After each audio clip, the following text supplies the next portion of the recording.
fellow hashtags mo? Ayun nga, nasa kabilang team yung mga hashtags kong iba. So yun, medyo mahirapan ako neto mag-adjust. Hindi, joke lang. Siyempre, laro-laro tayo at bilang magkakaibigan, seryosong laruan to at dapat hindi mo na magpapatalo. Pag sa court, magkaaway. Pag sa labas, magkaibigan.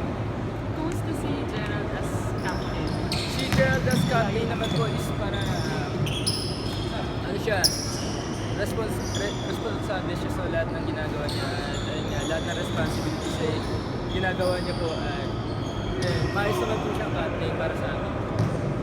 Last year ba, part ka no? Last Were year you part part ka of ng... the Yes po. Kasama rin po ako nung last year. At yun. So anong discarding mo this year para manalo naman? Siguro susunod po ako sa payo ng mga mas nakakatanda sa akin bilang mga bata sa kanila.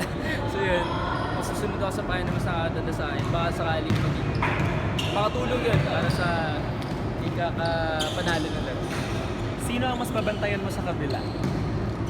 Gus Collins, dahil bago ka sa kabila, ikaw ang bumantayan ko. invite na tayo, Star Magic All-Star. Okay, invite. Okay, Star Magic All-Star Game. Sa August 13 na po yan, manood po kayo. Bye, Tikas na. Thank you. Salamat!